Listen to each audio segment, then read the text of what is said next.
Cody back here again with another Vinyl Finds video, and of course today, also the 2019 Record Store Day. One of those days I'm always really looking forward to, always just a really fun day, just to get up early and go to the record store. I mean, in most record store days, I honestly usually only hit up the Vinyl Rescue Project, and this year, really honestly no different. I went to the Vinyl Rescue Project, got there around 8:30, opened up around 10, you know, the same thing pretty much every year with them. I also did go to the record store in Franklin, small record store. Only been open probably since like August. Didn't really have anything in there. I went there later in the day, didn't find anything there. But Vinyl Rescue Project, you know, pretty much got everything that I wanted this year. And there's a lot of, I thought it was a really excellent list this year. A lot of stuff on there. The three things I didn't get that I wanted that I was not able to get, and hopefully, you know, they'll just go down in price in the next couple of weeks or so on Discogs or eBay. But, you know, of course, you know, everyone that has extra record store day stuff, and then of course there's people that just buy it just for the sole purpose to sell it and try to make a profit, which kind of sucks. That's kind of the stuff that takes away from the record store day, because you can't get everything that you want because of people will just buy up in hauls and sell it on eBay for ridiculous prices. And, you know, hopefully all this price will just come down within the next few weeks, like it seems like it does every year. But I know the three things I didn't get that I wanted to get was the Basketball Diaries soundtrack, Frank Black self-titled, which wasn't a huge deal to me that I didn't get it, because you know, I have an original copy of it. You know, I love that album. It's just a great album. So it'd been cool to have the reissue on the colored vinyl, but not a huge loss. And the Kenny Wayne Shepherd reissue, I really wanted to get that one from his first album. I don't know, might be the first time it's actually ever been released on vinyl, but hopefully that, out of all of those ones, hopefully that one is the one that goes down in price and I'm able to get it for a decent price. But the main thing that I wanted to get this year, of course, is the Pearl Jam Live at Easy Street Records, and it seemed like it was not very difficult to find. I think there was like 6,000 pressed, and I actually got a copy. My dad picked up a copy, and I got a copy for my buddy who was not able to attend this year. So I mean, I got 3 copies, you know, all together, and between me and my dad. And they still have 3 copies left when I went back to the Vinyl Rescue Project at 3 o'clock, and I saw a lot of people grab this album. So I mean, I don't know how many copies I got in, but it seemed like they got quite a few of them in. But, you know, cool, very cool album. Super glad. This is definitely the thing that I wanted to get the most. And you know, of course, Pearl Jam, also the Record Store Day ambassadors this year, and of course I had to get the pen as well. And that didn't really get a whole lot of Record Store Day free stuff. We got poster, but, you know, cool looking poster. I honestly will probably never hang it up. But I also did get a Joe Bonamassa pen and, you know, Record Store Day bag.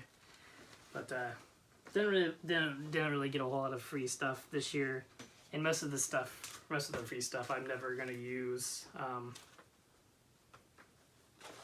So didn't really need to just get stuff to clutter stuff around, but nonetheless, definitely super glad I was able to pick that up.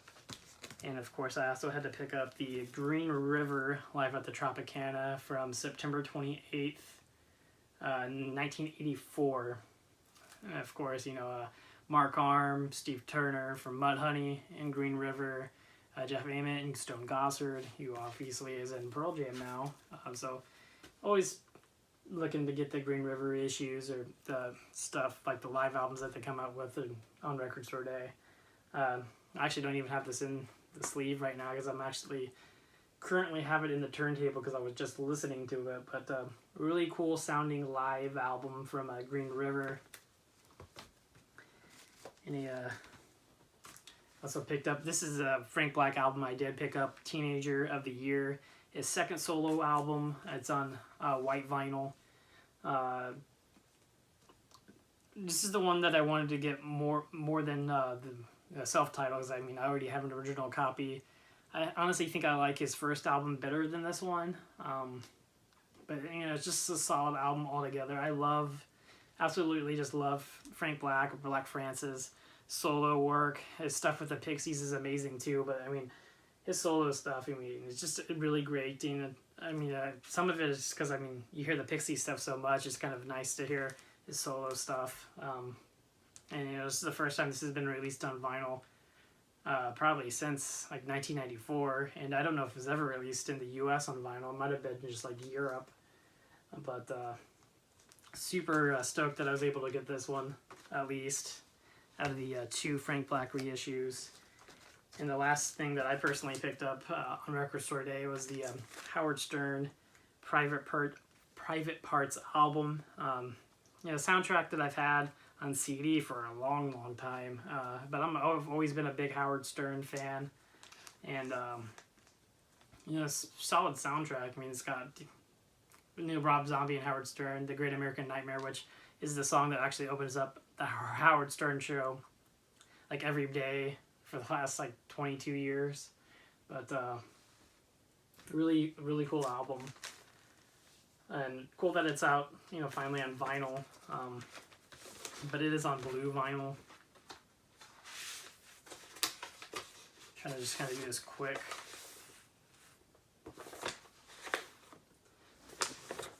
Listened to the first side of this earlier. Sounds, you know, pretty stellar. Of course, it's got like bits of the movie, like snippets of the movie in between the tracks, which is, you know, it's pretty cool to hear that on vinyl. And the I also picked this up. I actually did not pick this up for myself, although I do like 7 Mary 3. Cumberson's actually a really good song, and I've actually been tempted to keep this, but my cousin asked me if I could pick this up for him, if I could come across it and pick it up. I told him I would get it for him, and I was able to get 1 copy of it, and you know, I'll let him buy it from me. But American Standard, 800 copies pressed. I think there was actually 200 copies on colored vinyl, then 800 on black vinyl, so a total of 1,000.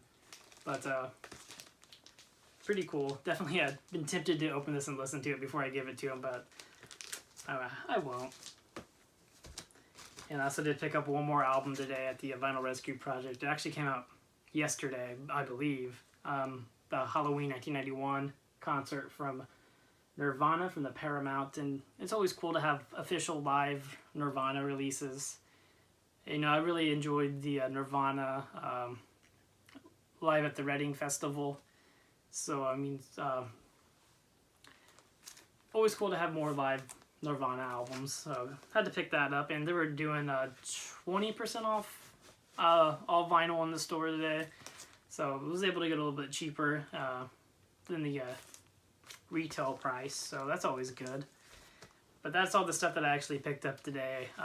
So, overall, solid day. Only picked up 4 Record Store Day albums, at least for myself, and just that Nirvana album. But I do have a few other albums to show that I just picked up, you know, just in the last month or so. And nothing too spectacular. I picked this one up at Half Price Books a couple weeks ago. It's Paul McCartney, Trippin' Live Fantastic. It's the highlights version. It's not the full version, which is like a 2 LP set. I didn't have it though, and it was super cheap, so I picked it up. And another album I picked up a while ago at the Vinyl Rescue Project. It's Dave Mason, Futures Past. I got this for like $3. Dave Mason album I did not have. That it came out in 2014. It's kind of one that just kind of passed me by.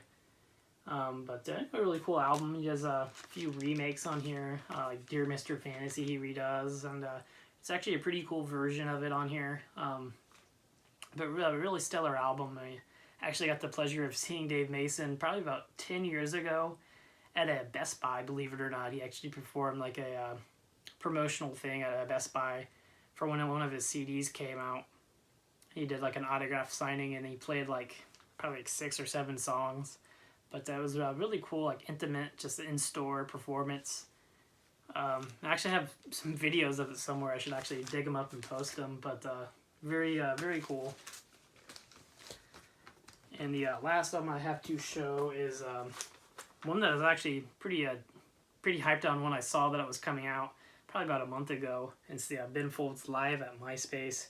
Ordered this on Rogan Music's website, and I think that's the only place you get it. It's limited to 1,200 copies on white vinyl, and it's of course from the Live at MySpace, the 2006 MySpace concert that he did, like the all request show. It is on like clear white vinyl, but really cool album.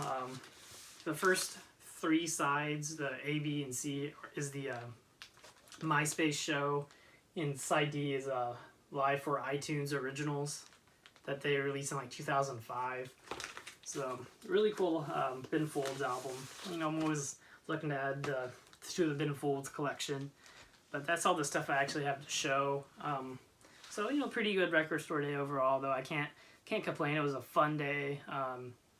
Now, of course, I wasn't able to get everything I wanted, but I got the stuff that I was really wanting for the most part. So overall, successful day in my opinion. But that's really all I have to say, and I hope everyone else had a great record store day and got everything that they wanted and didn't have any problems or anything. But anyway, thanks again guys for watching, and I hope everyone has a great day.